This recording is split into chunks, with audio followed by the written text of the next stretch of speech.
है स्कूल की तरफ से और बच्चे काफ़ी अवेयर हैं, इसके लिए मैं टीचर्स को धन्यवाद देना चाहूँगा। हाँ बेटा, जब हम डेस्क के नीचे बैठते हैं तो हमें ज़्यादातर अपना सर कवर करना चाहिए। बहुत बढ़िया। और कोई ऐड करना चाहेगा? यस बेटा। हाँ,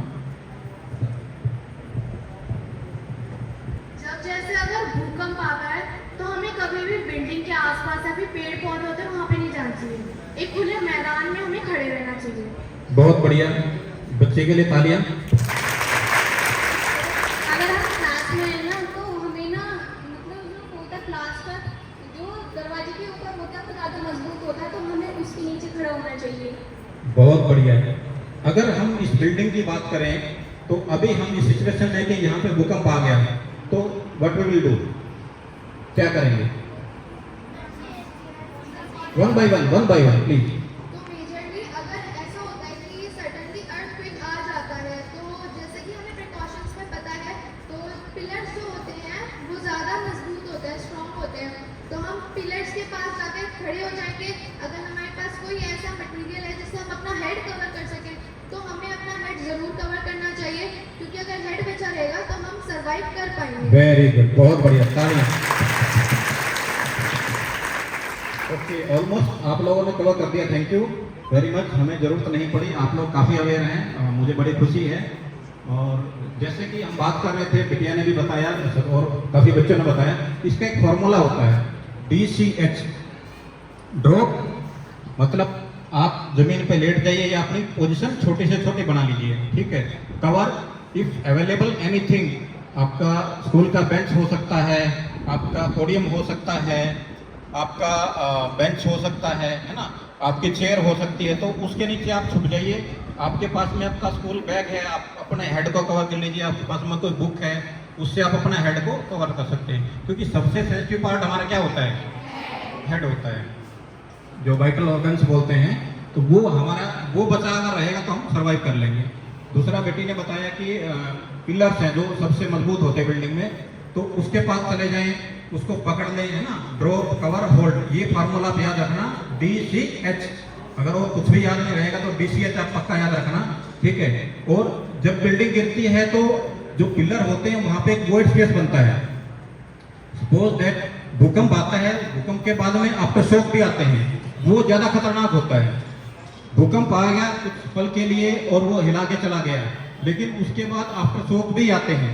आफ्टर शॉक समझते हैं ना, अगेन भूकंप आता है, तो उसमें जैसे क्या है, शॉक में बिल्डिंग में क्रैक्स आ गए, लेकिन आफ्टर शॉक में क्या होगा कि बिल्डिंग कोलैप्स हो जाएगी। और जब बिल्डिंग कोलैप्स होती है तो उसमें जो वॉइड स्पेस बनता है वो आपके पिलर के पास बनता है। अगर बिल्डिंग ऐसे गिरेगी, बिल्डिंग से बहुत सारे तरीके होते हैं बिल्डिंग गिरने के, जैसे कैंटिलीवर है, आपका पैनकेक है, और भी बहुत सारे तरीके हैं, ज़्यादा गहराई में नहीं जाएंगे। बट आपको इतना ध्यान रखना कि हमें कहाँ बचना है, हमारा बचाव कहाँ है। तो जो बताया, पिलर के पास में सबसे सेफ जगह होती है। अगर वो बिल्डिंग गिरेगी तो पिलर नहीं गिरेगा, तो वहां पे अगर कोई पार्ट गिरेगा भी तो वहां पे एक वॉइड स्पेस बनेगा जहां पे आप अपने आप को सर्वाइव कर सकते हैं, ठीक है। तो इसके अलावा हम कुछ लाइफ सेविंग टेक्निक के बारे में बताएंगे, जो कि आपकी जो जरूरी नहीं है कि डिजास्टर में ही काम आए।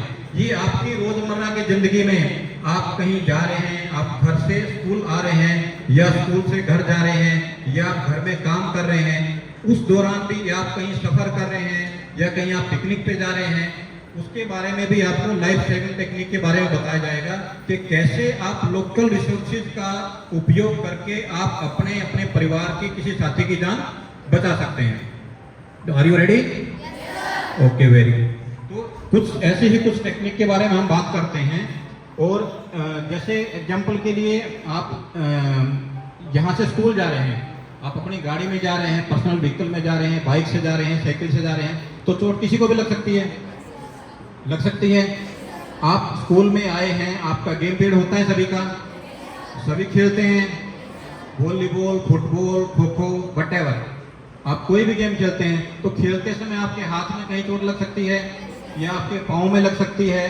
तो आप कैसे अपने साथी को आप स्टेबलाइज कर सकते हैं, कैसे उसको फर्स्ट एड दे करके उसको स्टेबलाइज कर सकते हैं, कैसे आप उसको सेफ प्लेस तक ले जा सकते हैं, ठीक है।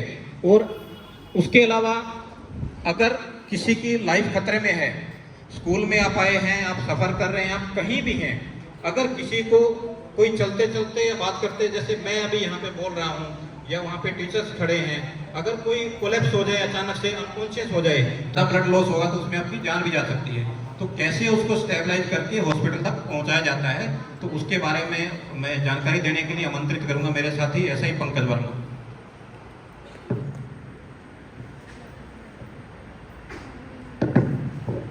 Thank you sir. आवाज़ आ रही है पीछे तक? समझ में आ रहा है अच्छे से?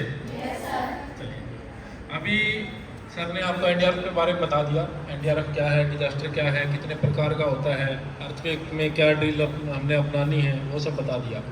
अभी हम लोग बात करेंगे कुछ लाइफ सेविंग टेक्निक्स की, जिससे कि आप कभी भी कहीं भी किसी भी विक्टिम की जान बचा सकते हैं। ठीक है, और जो मैं अभी आप लोगों को प्रैक्टिकल सेशन में बताएंगे हम लोग, तो उसमें क्या है, ये ज़रूरी नहीं है कि डिजास्टर के समय ही आपको वो चीज़ें काम आएंगी। जैसे सर आपको बता रहे थे ब्लड कंट्रोल, ये तो कोई ज़रूरी नहीं है कि भूकंप आएगा, बाढ़ आएगी या फिर साइक्लोन आएगा तभी किसी का ब्लड लॉस होगा, ये नहीं है ना। ये तो आम मरा की ज़िंदगी में नॉर्मली कहीं आप जा रहे हैं तो रोड एक्सीडेंट वगैरह हो गया, किसी को चोट लगी, कोई ऊपर से गिर गया, कोई फिसल के गिर गया, किसी को चोट लगी है, ब्लड उसका बहना शुरू हो गया, उसको आप कैसे कंट्रोल करेंगे? अच्छा, पहले ये बताइए कि एक स्वस्थ आदमी के अंदर कितना ब्लड होता है? हाँ शाबाश, बताओ कितना? 5 to 6 लीटर, है ना? शाबाश, बहुत बढ़िया, क्लैपिंग करो गुड़िया के लिए। अब ये बताओ, एक छोटा बच्चा है 4-5 साल का, 10 साल का, 8 साल का, और एक 25-30 साल का एक आदमी, तो क्या दोनों में 5 से 6 लीटर ब्लड है? है ना? तो स्वस्थ आदमी की क्या पहचान है? उसके शरीर का जो बॉडी वेट है, उसका शरीर का जितना वजन है उसका 7%, कितना? 7% उसके अंदर ब्लड होता है। ठीक है, हम लोग मानते हैं एक 70 से 80 केजी का आदमी है जो स्वस्थ है और उसके अंदर 5 से 6 लीटर ब्लड है।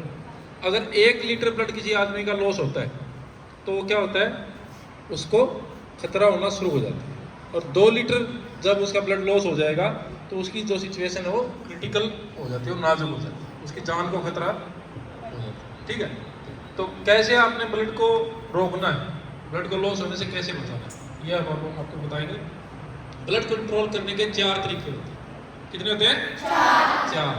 फर्स्ट होता है डायरेक्ट प्रेशर। कौन सा? Direct pressure. फॉर एग्जाम्पल आप समझिए, जैसे कि कई बार पढ़ाई करते समय ब्लेड लग जाता है, पेंसिल वगैरह छीलते समय या फिर घर में कुछ काटते समय चाकू वगैरह से कट जाती है ना उंगली, तो सबसे पहले रिएक्शन क्या होता है हमारा, कैसे करते हैं? वो तो ठीक है, लेकिन हाथ के साथ क्या करते हो?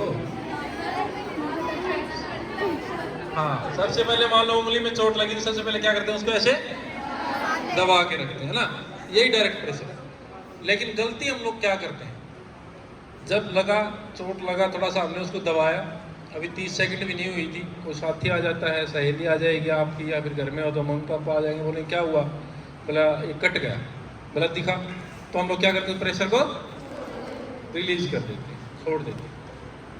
जो हमें स्कूल में पढ़ाया जाता है ना कि रक्त का थक्का जमता है, विटामिन के जिसकी मदद करता है ना, उसका एक प्रोसेस है ना। उसमें क्या होता है, एक थ्रोम्बिन प्रोटीन होता है, वो प्रोथ्रोम्बिन में टूटता है।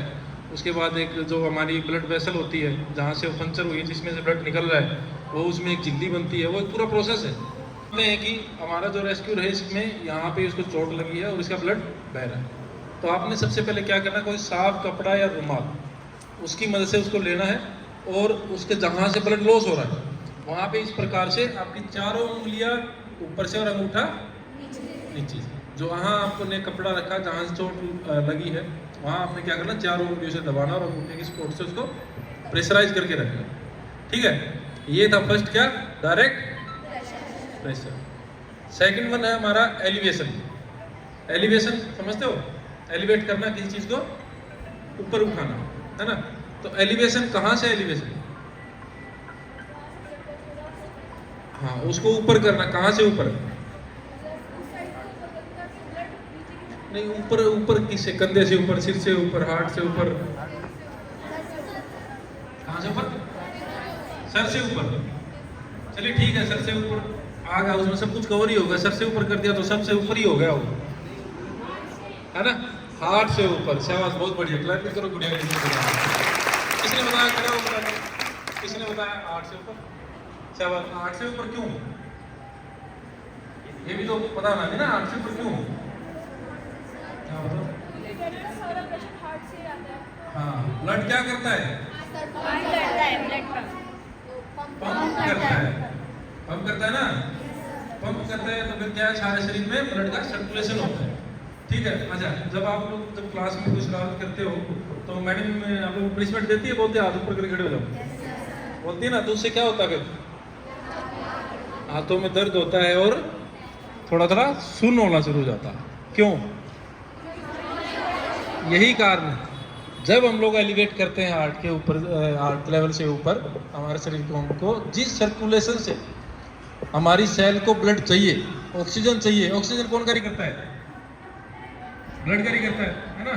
तो ब्लड, वो ऑक्सीजन हमारी सेल को जिस सर्कुलेशन से चाहिए वो नहीं मिल पाती, नहीं मिल पाती है तो क्या हो जाता है, हमारा हाथ सुन्न होना शुरू हो जाता है और हाथ में दर्द होना शुरू हो जाता है। यही कारण है कि ब्लड रोकने के लिए हम क्या करते हैं, उसको एलिवेट करते हैं, ताकि जो ब्लड का जो सर्कुलेशन है वो कम हो, वहां तक इतने उतनी स्पीड से ना पहुंचे।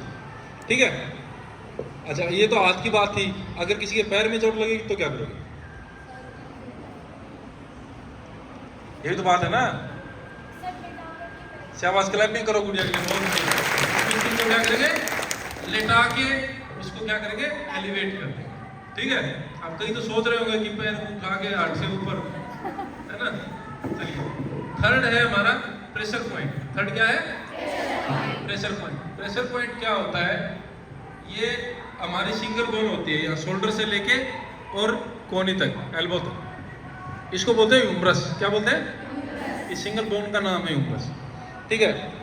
फॉर एग्जांपल आप समझिए कि जिस प्रकार किसी नलकी में पानी बह रहा है, ठीक है, और आपने उसको पीछे से थोड़ा टाइट करके ऐसे पकड़ा, तो आगे क्या होगा, प्रेशर कम हो जाएगा, है ना। यही कारण है। ब्लड हमारा किस में बहता है? आर्टरी और वेंस में, जिसको हिंदी में सिरा और धमनियां बोलते हैं ना, उसी में बहता है ब्लड वेसल, वही होती है। तो क्या है, यहाँ से यहाँ तक सिंगल बोन है। अगर सिंगल बोन के सहारे हम उसको टाइट करके पकड़ेंगे तो क्या होगा, वो आर्टरी, जो वेन, जो ब्लड वेसल है हमारी, वो भी दबाव में आएंगे, प्रेशर में आएंगे, और जिस स्पीड से ब्लड लॉस हो रहा था उसकी मात्रा कम हो जाएगी। समझ में आया यहाँ तक? अगर किसी का कोई क्वेश्चन है, कोई डाउट होता है बीच में, तो हैंड रेज करके पूछ सकता है। ठीक है। चलिए, लास्ट है हमारा टोर्निकेट। क्या है? टोर्निकेट। आपने कभी, जब हम लोग डॉक्टर के पास जाते हैं ब्लड का सैंपल देने के लिए जाते हैं ना, तो क्या करता है डॉक्टर? टोर्निकेट पीछे से बांधता है। ठीक है। और उससे फिर क्या, ब्लड का सर्कुलेशन रुक जाता है। टोर्निकेट कब किया जाता है? जब हमारे शरीर का अंग शरीर से बिल्कुल अलग हो जाए। क्योंकि टोर्निकेट को हिंदी में बोलते हैं रक्त बंध। रक्त बंध, उसमें क्या है, रक्त का पूरी तरीके से हम लोग बंद लगा देते हैं, ब्लड आगे बिल्कुल नहीं जाता। अब इसको करना कैसे है, आपने इस प्रकार से कोई रस्सी या कोई कपड़ा इस प्रकार से लेना और उसको फोल्ड कर लेना। फोल्ड करने के बाद नीचे से, हाथ के नीचे से निकाल के एक सीरा उस लूप होल में से निकाल लेना है। समझ गए? फिर आपने एक नोट लगा देनी, सिंपल सी। फिर उसके बाद आपने कोई पेन, पेंसिल या लकड़ी का टुकड़ा लेना है और उस नोट के ऊपर रख के और फिर एक नोट और लगा देना। ठीक है। फिर उसको पेन को पकड़ के क्लॉकवाइज या एंटी क्लॉकवाइज आप घुमाएंगे तो वो टाइट हो जाएगा। ठीक है। टोर्निकेट करने के बाद, अच्छा, जो हम लोग अभी बात कर रहे थे, चलिए इनका हाथ, यहाँ से हमने समझ लिया कि यहाँ से इनका हाथ कट गया। ठीक है। अब टोर्निकेट आपने यहाँ कर दिया, ब्लड आगे बिल्कुल नहीं जा रहा है, तो जो ये वाला हिस्सा, इसके साथ क्या होगा, सुन्न पड़ जाएगा। अगर ऑक्सीजन नहीं आएगी तो लैक ऑफ ऑक्सीजन के कारण इसका जो कलर है, जो हमारे जो स्किन का जो कलर है, वो डिकलरेशन हो जाएगा, वो थोड़ा नीला हो जाएगा। ठीक है। उसको साइनोसिस बोलते हैं। जब ऑक्सीजन की कमी के कारण हमारा त्वचा का रंग जब नीला पड़ना शुरू हो जाता है तो साइनोसिस होता है। अगर इसको साइनोसिस हो जाएगा तो ये वाले सेल सारे मर जाएंगे, तो फिर ये पॉइजन का काम करेंगे। ठीक है। इसीलिए टोर्निकेट करने के बाद हर 5 से 6 मिनट के बाद आपने 10 से 15 सेकंड के लिए टोर्निकेट को ढीला कर देना है, ताकि इस हिस्से की जो ब्लड वेसल है, जो आपकी सेल है, वो जीवित रहे। एक बार आपने 5 से 10-15 सेकंड के लिए इसे खोल दिया, ब्लड निकल गया, पास हो गया, इस वाली सेल को ऑक्सीजन मिल गया, तो वो सेल आपकी जीवित रहेंगी, मरेंगी। ठीक है, तो ये आपके 4 टाइप थे ब्लड कंट्रोल के। कौन कौन से? फर्स्ट क्या था? Direct pressure, second elevation, third pressure point, number 4 tourniquet. शाबाश। इसमें चारों में आप लोगों का कोई क्वेश्चन तो पूछ सकते हैं। पीछे माइक दे दो, पीछे बच्चे का, पीछे माइक पास करो।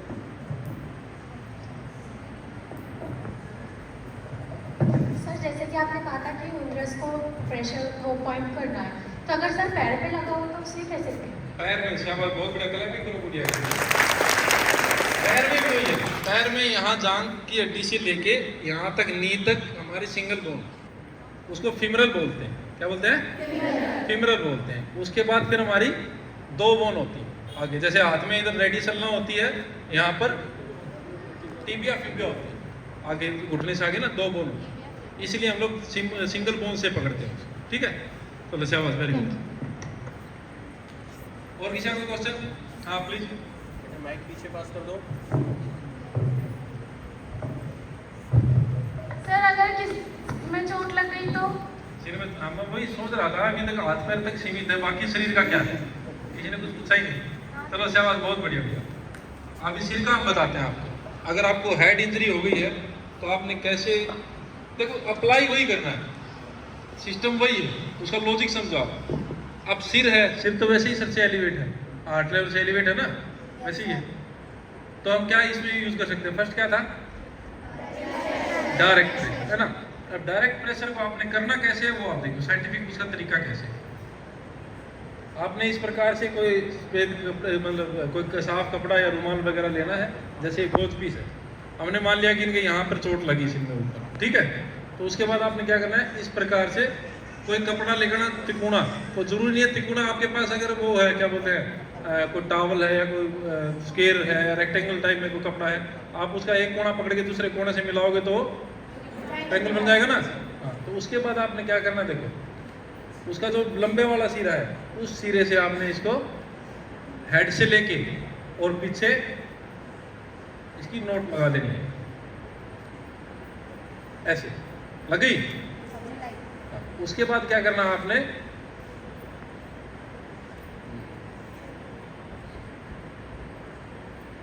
जो लंबा सिरा था ना उसको पकड़ के आपने एक नोट उसके पीछे लगाई और एक नोट उसकी आगे लगाई, ठीक है।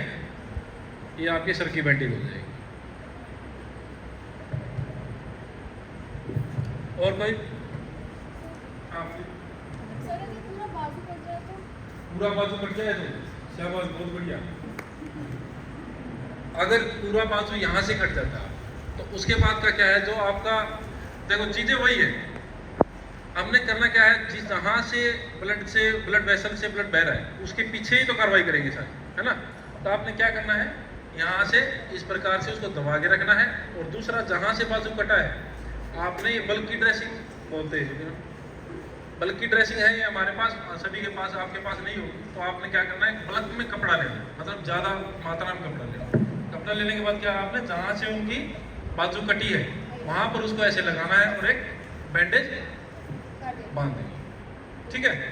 और साथ ही साथ आपने EMS को कॉल करना। अच्छा, इमरजेंसी मेडिकल सर्विस जिसको बोलते हैं, आजकल इमरजेंसी सर्विस का क्या नंबर है? 102 और 112। देखिए 102 क्या है आपका एम्बुलेंस का, ठीक है। 112 क्या है, वो सभी जितनी भी इमरजेंसी सर्विसेज है, आप 112 पे कॉल करोगे तो आप उसको बताओगे कि मेरे को कौन सी इमरजेंसी सर्विस चाहिए। आप बोलोगे मेरे को पुलिस चाहिए तो पुलिस भेजेगा, आप बोलोगे मेरे को फायर चाहिए, फायर ब्रिगेड चाहिए तो वो भेजेगा, आप बोलोगे मेरे को डॉक्टर चाहिए, एम्बुलेंस चाहिए, जो भी चाहिए। 112 इमरजेंसी सर्विस का नंबर है, जो भी आपको इमरजेंसी सर्विस चाहिए वो 112 पे आपको प्रोवाइड होती है, ठीक है।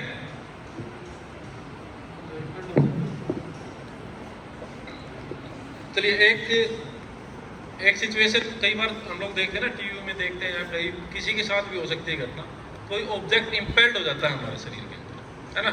कोई सरिया है या फिर कोई लकड़ी का टुकड़ा है, जैसे भी है, वो हमारे शरीर के अंदर घुस जाता है। जरूरी नहीं है कि वो पार ही हो, अंदर घुस जाता है। तो उस सिचुएशन में हम लोगों को क्या करना चाहिए? डोनट बना के दिखाओ। तो उसमें आपने क्या करना है, इस प्रकार से कोई कपड़ा लेना है, ठीक है। कपड़ा लेके उसको डबल करना है और इसका डोनट, देखा डोनट खाया है, उसी शेप का इसको बना देना है। वो बनेगा कैसे देखो, आपने सिंपल उसको ऐसे बना के एक नोट उसमें लगा के सिंपल उसको बिल्कुल टाइट नहीं करना है। उसके बाद जो बच्चा हुआ सीरा है इसके अंदर से उसको घुमाते रहो, वो टाइट हो जाएगा, वो ऐसा मिल जाएगा, ये ऐसे, ठीक है ना डोनट। अब हम लोग माने कि गर्दन में कोई ऑब्जेक्ट है वो लग गया और फिक्स हो गया। कभी भी ऑब्जेक्ट को आपने जबरदस्ती नहीं निकालना, उसको खींच के उसको नहीं निकालना कभी भी, ठीक है। वो डॉक्टर का काम है।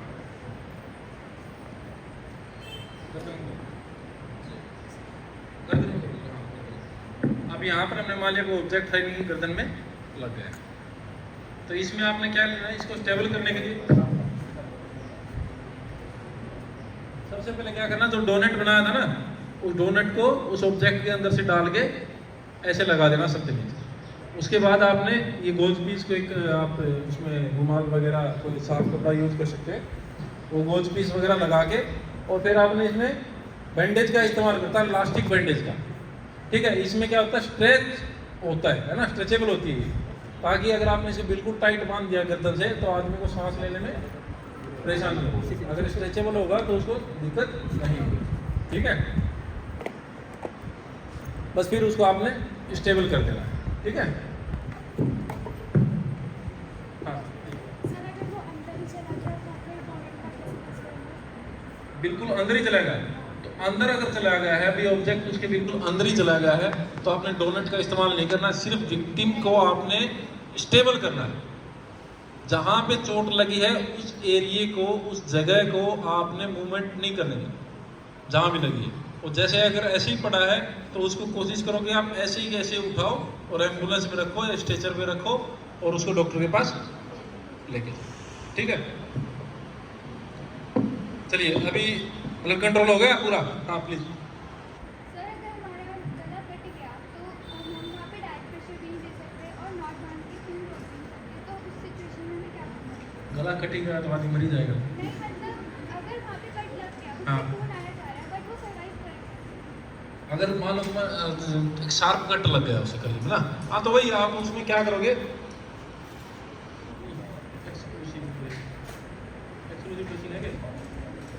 एक ड्रेसिंग होती है ना, आप उसको घर पे बना सकते हैं। आपने एक प्लास्टिक लेना है, ये वाली नहीं, आपने एक प्लास्टिक लेना है, उस प्लास्टिक को जहां पर मान लो यहाँ कट लगा है,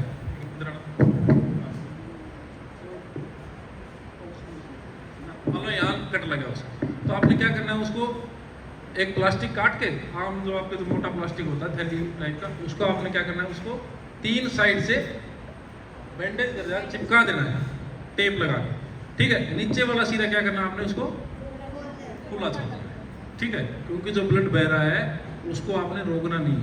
अगर गर्दन से ब्लड बह रहा है, ठीक है, अगर आप गर्दन का ब्लड रोकोगे तो वो इंटरनल क्लोटिंग का भी काम कर सकता है, ठीक है।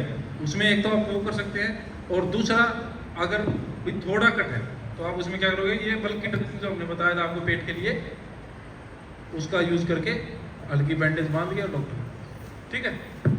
चलिए अभी जो मैंने अभी तक आप लोगों को बताया, मेरा करके कौन दिखाएगा ये बताओ। आओ शाबाश, बढ़िया, बहुत बढ़िया, एक साथ में लेके आओ अपने नाइट में। हाँ शाबाश, तब क्लैप भी करो दोनों बच्चों के लिए।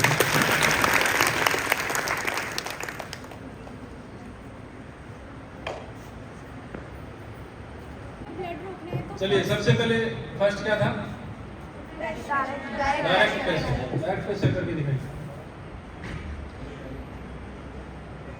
4 उंगली सारी उंगली है ना, उसका क्या करेंगे, जान बचानी किसी की उंगली बचाई क्या करेंगे।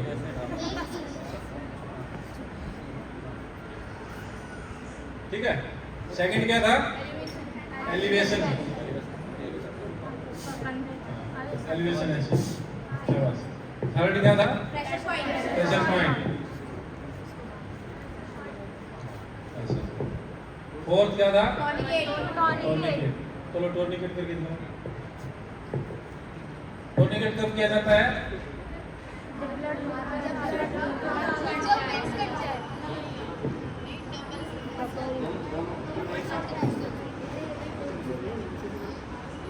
नीचे से निकाल। देखो उसको ऊपर से भी कर सकते हो, नीचे से करने से फायदा क्या होता है? जो आपकी नोट है वो ऊपर की तरफ है ना, इसलिए हम लोग बताते हैं कि इसको नीचे से निकालो।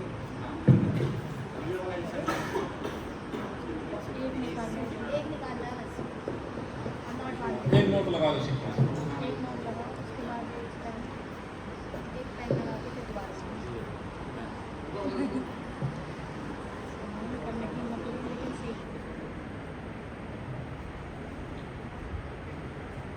तो क्या करना है कि पेन पेंसिल लकड़ी का टुकड़ा लेके रख के उस नोट के ऊपर एक नोट होगा, उसे क्लॉकवाइज एंटी क्लॉकवाइज रोटेट करना, ठीक है? और जहाँ टाइट मत करो, उसको दर्द भी होगा। मैंने बोला फ्राइडे को लेके आना, ये दुश्मन को लेके। चलिए नेक्स्ट हम लोग बात करते हैं, याद है समझ में आया? चलिए नेक्स्ट बात करते हैं। हाँ मुझे बताओ। हाँ बोलो।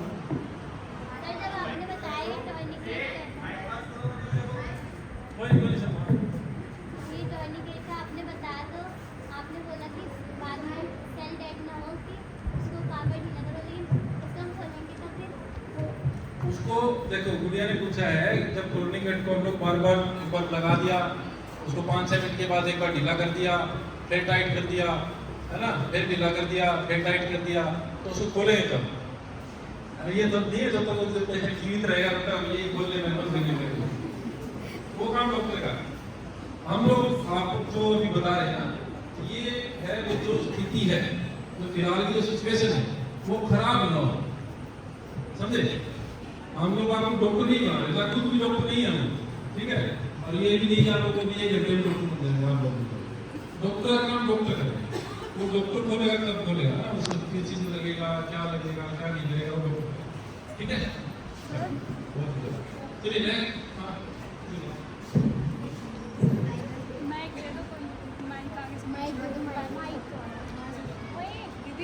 हेलो सुनो सुनो पीछे। लेकिन उसमें क्या होता है, हमारे वही सारा सिस्टम करना है सेल। सेल की जो डैमेज होने की थी वो टूट गई, तो उंगली तो कटी थी, वो ऐसा नहीं है। वो उंगली आपकी नीचे गिरी, नीचे गिरने के बाद क्या हुआ, उसकी जो सेल है अब वो डैमेज होना शुरू हो गई, इसलिए उसको बोलते हैं कटे हुए हैं, उनको हमेशा ठंडे उसमें बर्फ वाले में आपको स्टोर करके रखें उसको, इसलिए क्योंकि जो सेल की डैमेज होने की जो गति है और उसकी स्पीड है वो ठंड में कम, इसीलिए जो मतलब लोग बोलते हैं जैसे कोई आदमी पानी में डूब जाता है तो उसको CPR, और ये लोग बताएंगे CPR, अगर CPR तो उसको निकालने के 10-12 मिनट तक CPR दे सकते हैं।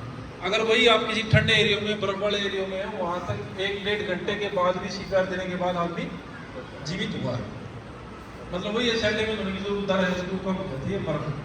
और वो जो आप बता रहे हैं उसको लगाने के बाद, उंगली लगाने के बाद, अब वो उसमें क्या होता है, अगर उसका ब्लड का जो प्रेशर है उसमें प्रवाह करना शुरू कर दिया तो उसको ऑक्सीजन मिलती रहेगी, नहीं मिलेगी तो उसका हिसाब को ढीला पड़ना शुरू कर देगा।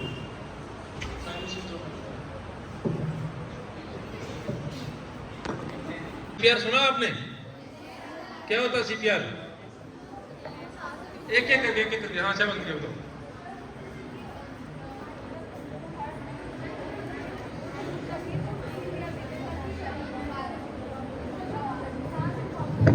शाबाश।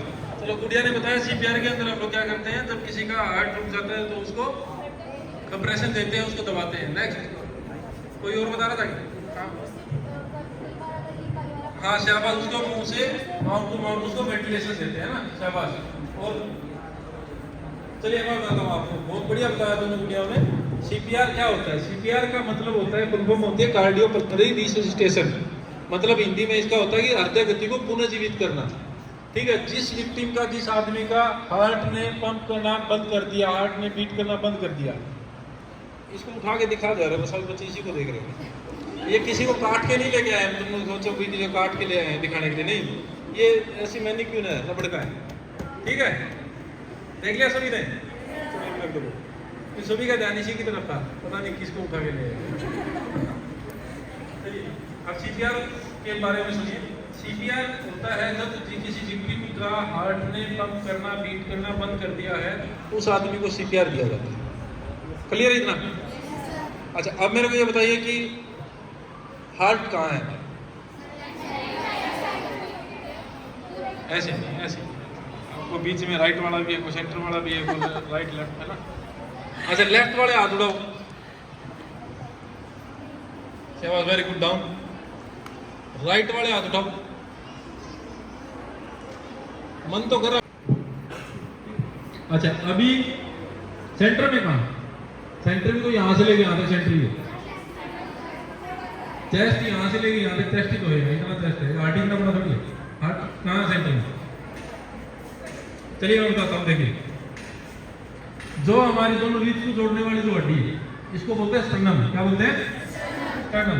जहाँ पर ये स्टर्नम खत्म होती है वहाँ पर एक आपको नरम सी एक जगह मिलती है, गड्ढा सा मिलता है ना, इसको बोलते हैं जायफर्ट प्रोसेस। क्या बोलते हैं? जायफर्ट प्रोसेस।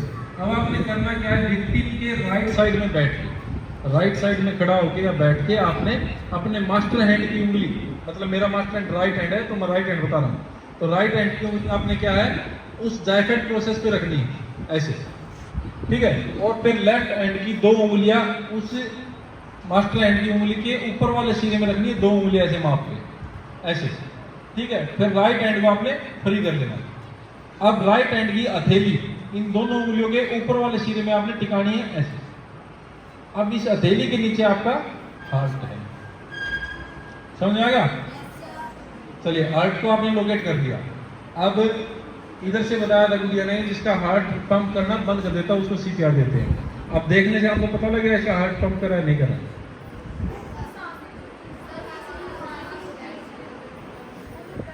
इधर से गुड़िया ने बताया है कि उसकी नब्ज चेक करेंगे, है ना। से क्लैपिंग करो गुड़िया के लिए, बहुत बढ़िया। तो नब्ज चलती क्यों, कैसे चलती है हमारी? जब हार्ट हमारा पंप करता है तो ये उसी का वाइब्रेशन होता है कि जो हमारी पल्स में आता है, जिसको हम लोग महसूस करते हैं, ठीक है।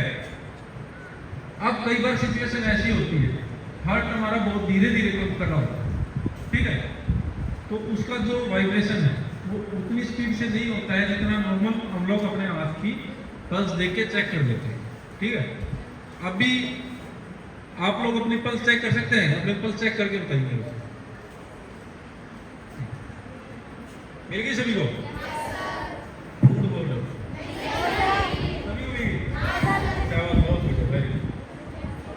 अभी आपकी को चल रही है इसलिए आपको मिल गई, लेकिन जब हार्ट पंप करता है ना तब यहाँ तक वाइब्रेशन ना नहीं पहुँचता। इधर से गुड़िया ने इशारा करके बताया कि सर ये वाली पल्स चेक करें, गुड़िया के लिए क्लैपिंग करो सर। क्या करेंगे? ये वाली पल्स चेक करेंगे, इसको बोलते हैं कैरोटिड पल्स। कौन सी पल्स? कैरोटिड पल्स, क्योंकि ये हार्ट के सबसे नजदीक होता है, ठीक है, और थोड़ी मोटी होती है, इसीलिए हम लोग इसको चेक करते हैं। ये वाली देखो आप लोग समझ गया? किसको नहीं मिली? देखो जिसको नहीं मिली मैं बताता तरीका करता। अपनी गर्दन को थोड़ा ऊपर उठाओ। अब जो आपकी जो गले की हड्डी है इसको बोलते हैं ट्रैकिया। क्या बोलते हैं? ट्रैकिया। इस ट्रैकिया के दोनों तरफ देखो आपको नरम नरम जगह है ना, गड्ढा सा है ना, उधर आप अपनी दो उंगलियां रखो और हल्का सा दबाओ। सभी अपनी अपनी दबाना प्रोसिंग में दबा देना, है ना, ये ध्यान रखना। मिल गई ना? इसका इससे हम लोग विक्टिम का क्या पता कर सकते हैं, इसका हार्ट चल रहा है या नहीं चल रहा, ठीक है। चलिए अब कोई आपने देखा भी तो आप कहीं जा रहे थे, आपके सामने कोई जा रहा था, अचानक से आदमी गिर गया। सबसे पहले आपने क्या करना है? विक्टिम का रिस्पॉन्स चेक करना, ठीक है। कई बार आदमी क्या होता है भाई हो सकता है है ना, अपने दूर में जा रहा और गिर गया और आप लग जाओ छाती पे कूदने में रस्सी से नहीं, ठीक है। तो आपने सबसे पहले उसका रिस्पॉन्स चेक करना। वो कैसे करना है? मान लीजिए ये विक्टिम है और ये कहीं जा रहा था, ये गिर गया, इन्होंने देखा कि हाँ भाई क्या हुआ, ये रिस्पॉन्स देख रहे हैं। उसके शोल्डर बोन पे देखिए आपने करना क्या, उसकी जो शोल्डर बोन है उस पे अपने दोनों हथेलियों से उसको बोलना है क्या आप ठीक है ना, क्या आप ठीक है, आपको क्या हुआ, आप अपनी लैंग्वेज में उससे पूछ सकते हैं। अगर वो ऐसे बेहोश है या फिर नशे में है या चोर है तो वो थोड़ा सा रिप्लाई करेगा, रिस्पॉन्स करेगा, ठीक है। अगर वो रिस्पॉन्स नहीं करता है तो उसमें हम लोग क्या बताएंगे, पेशेंट विक्टिम अनरिस्पॉन्सिव, कोई रिस्पॉन्स नहीं है तो आपने तुरंत अलर्ट EMS कर देना है, इमरजेंसी मेडिकल सर्विस, जो मैंने आपको बताया कि सर यहाँ यहाँ इस जगह पे वो एड्रेस बताना है, अगर मेडिकल सर्विस आपको इमरजेंसी में चाहिए है और ये एड्रेस आप तुरंत एम्बुलेंस को या जिसको भी आप चिकित्सा आपातीय सेवाएं भेज दीजिए, ठीक है, तो भेज देंगे। उसके बाद आपने तुरंत क्या करना है, उस विक्टिम की पल्स चेक करना। हो सकता है कि इसके हार्ट में काम कर, कई बार हम सुनते हैं ना कि अचानक से आदमी चेयर में बैठा था, गिर गया, पता नहीं क्या हुआ और मर गया, है ना, वो सब इसी का वो है। उनको टाइम से अगर रिस्पॉन्स किया जाए तो वो लोग बच सकते हैं, ठीक है। तो सबसे पहले आपने क्या करना है, विक्टिम का पल्स चेक करना है। CPR का एक ही टाइप करते हैं, आपका पल्स एक्सेंट स्टार्ट CPR, ठीक है। अब देखिए अभी पल्स चेक करेंगे, पल्स एक्सेंट स्टार्ट CPR। सबसे पहले क्या करेंगे, हार्ट को लोकेट करेंगे, ठीक है। हार्ट को लोकेट किया आपने, अब पोजीशन आपकी, बैठने की पोजीशन हमेशा विक्टिम के राइट साइड में बैठना है। आपके दोनों घुटने जमीन पर लगे हुए हो और विक्टिम के शोल्डर के बिल्कुल पैरेलल हो, ठीक है, ना उसके इधर हो आगे हो ना हो ज्यादा पीछे हो। उसके बाद हाथों की पोजीशन आपकी, जो आपका मास्टर हैंड है उसके हाथ की हथेली को सामने रखते हुए दूसरे हाथ को ऐसे उंगलियों में फंसा के आपने हथेली को आगे की तरफ निकालना है, पंजे को पीछे की तरफ फेंसे रखना है, ठीक है।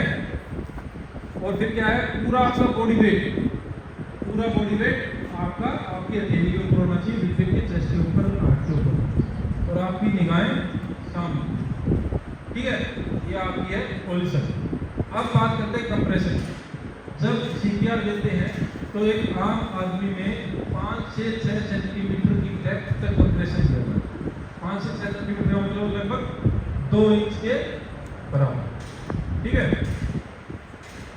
अब इसमें एक और ट्विस्ट आ गया, अब सभी की चौड़ाई थोड़ी है, कोई बच्चा है, कोई 7-8 साल का है और एक सुमो पहलवान है, तो उनमें दोनों में 5 से 6 सेंटीमीटर में कैसे काम करेगा, चलेगा नहीं चलेगा। तो क्या करना है, अंदाजा है भाई, आप मापोगे नहीं उधर फिर इंच लेंगे, लेकिन क्या है, आपके जो शरीर की जो साइड की जो चौड़ाई है इसका 1/3, कितना 1/3 तक उसकी डेप्थ होनी चाहिए, ठीक है। अब बात करते हैं कंप्रेशन रेट, आपको किस दर से उसको कंप्रेशन देना। 1 मिनट के अंदर 100 से 120 बार, कितनी बार, मतलब 1 सेकंड में लगभग 1.5 से 2 बार, इतनी स्पीड से और इतने कंप्रेशन से आपने उसको क्या करना है, कंप्रेशन देना। देखिए कैसे, 1 2 3 4 5 6 7 8 9 10 11 12 13 14 15 16 17 18 19 20 21 22 23 24 25 26 27 28 29 1। अभी उन्होंने 30 दिया, क्या बोला, CPR के अंदर 30 बार कंप्रेशन और 2 बार माउथ टू माउथ वेंटिलेशन देना। 30 2 का रेशो हो गया, रेशो बन गया ना, 30 कंप्रेशन 2 वेंटिलेशन, 30 2 का रेशो होगा। इसी रेशो में जब हम लोग 5 बार इसको पूरे सेट को पूरा करते हैं तो CPR का 1 साइकिल पूरा होगा, ठीक है। अब आपने वेंटिलेशन कैसे देना है, जैसे गुड़िया ने बताया था कि इसको माउथ टू माउथ वेंटिलेशन देते हैं, तो देते समय ध्यान क्या रखना, आपने कोई बैरियर का यूज करना है। जो आदमी गिर गया है उसको पता नहीं, कोई बीमारी तो नहीं है, कोई इन्फेक्शन ऐसा हो उसको कि भाई आपको लग जाए, वो ऐसा हो सकता है ना, तो आपने कोई बैरियर का यूज करना है। या तो आप जो हमारे सर्जिकल जो मास्क होते हैं उसका इस्तेमाल कर सकते हैं, या फिर कोई आपका सूती रुमाल है तो इस तरह का आप इस्तेमाल कर सकते हैं, ठीक है। एक CPR मास्क आता है मार्केट में, ये होता है 1 वे, ठीक है, इस प्रकार ये ऐसे लगाया जाता है कि हम इधर से फूकेंगे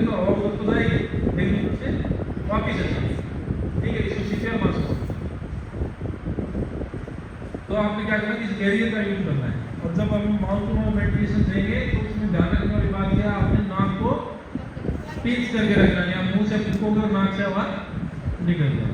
ठीक है, देखिए ऐसे लंबा सांस भरना और प्रेशर से आपने उसमें मुंह में उसको फूंकना।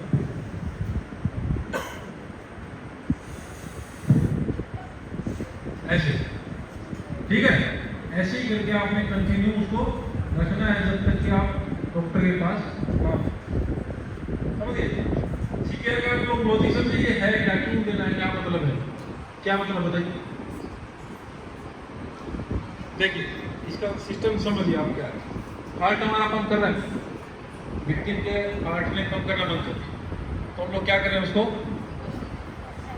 आर्टिफिशियली उसको पंपिंग दे रहे हैं। पंपिंग से होगा क्या, हार्ट पंप करता है क्या होता है, सर्कुलेशन बनता है ना। हम लोग उसको आर्टिफिशियली पंप कर रहे हैं तो उसका पूरी बॉडी में सर्कुलेशन शुरू होगा।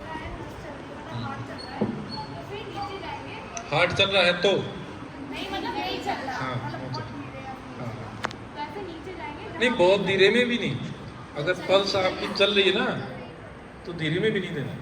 जिसका मरे आपको कन्फर्म हो गया कि हार्ट इसका नहीं चल रहा, उसी को सीख कर रहे हो, ठीक है। और उसके बाद यहाँ पे जहाँ पे गड्ढा है हाँ, वहाँ पे जाके फिर जो तुम्हारी लेफ्ट उंगली है मतलब जिससे जो तुम्हारी काम करने वाली उंगली है उससे पहले ऐसे दबाओ। नहीं, मास्टर हैंड की आपकी उंगली जायफर्ड प्रोसेस पे, ठीक है। हाँ, राइट मेरी मास्टर हैंड है तो मैंने उसे लेते हुए जहाँ पे गड्ढा है वहाँ पे मैं लिखाई, फिर जो लेफ्ट हैंड है उससे मैंने उसे दबाया। नहीं देखो, तो उसके ऊपर वाले हिस्से में यहाँ आमतौर पर गलतियाँ होती हैं। क्या करते हैं कि जहाँ उंगली रखी है उस उंगली के ऊपर दोनों उंगलियां और रख देते हैं। नहीं, उसके ऊपर वाले हिस्से में, जो ऊपर वाला जो जगह बच गई उंगली रखने के बाद उस वाले हिस्से में दो उंगलियां रखनी। ये रखा, फिर ये उंगली ऊपर वाले हिस्से में, चेस्ट की तरफ, हाँ ऐसे। शाबाश, बहुत बढ़िया। फिर ये उंगली से ऐसे करके रखना है, हाँ, खींचो अपनी तरफ उंगलियों को। फिर हाँ, ऐसे एक पूरा बॉडी वेट नहीं, पूरा बॉडी वेट उसके ऊपर हो जाओ। हाँ, ऐसे सामने देखो, कोई से बना लो, बैठ के बताओ। देखो इसकी तरफ देखो, हमने ऐसे बना और पूरा बॉडी वेट इसके ऊपर ऐसे। हाँ, सामने देखो, हाँ, ऐसे। हाँ, शाबाश। अभी कंप्रेस करो, कंप्रेस करो। नहीं, वही शिफ्ट रहना है, उधर से कंधों के देखो, ऐसे कंधों से ऐसे देखो। कोनी बैंड नहीं होनी चाहिए आपकी, जैसे गुड़िया की कोनी बैंड हो रही है ना, ऐसे नहीं होनी चाहिए।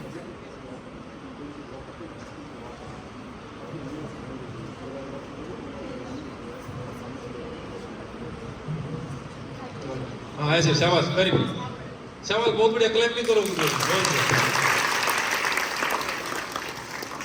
ये आपने 30 टाइम करना है, ठीक है। चलिए कोई बात नहीं, हमने मान लिया 30 टाइम हो, ठीक है। उसके बाद माउंट टू माउंट उसको, हाँ, पूरा टेस्ट के अंदर आपने क्या करना है, पूरी आवाज भर लेनी है, ठीक है।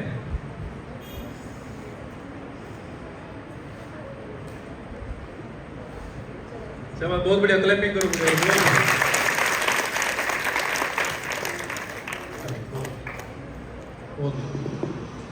चलिए, सीपीआर में कोई क्वेश्चन हो आप लोगों का, कोई डाउट है, आगे चलें।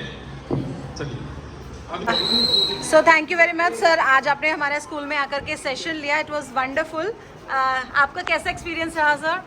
Experience was wonderful and the students were very disciplined, very interactive. Session was very interactive. Okay. I hope that students have learned a lot from us. Okay. And they will implement in their daily life. बहुत बहुत शुक्रिया sir, thank you very much. और thank you हमारी HOS ma'am का भी, जिन्होंने ये इस प्रोग्राम को ऑर्गेनाइज कराया। Thank you everyone.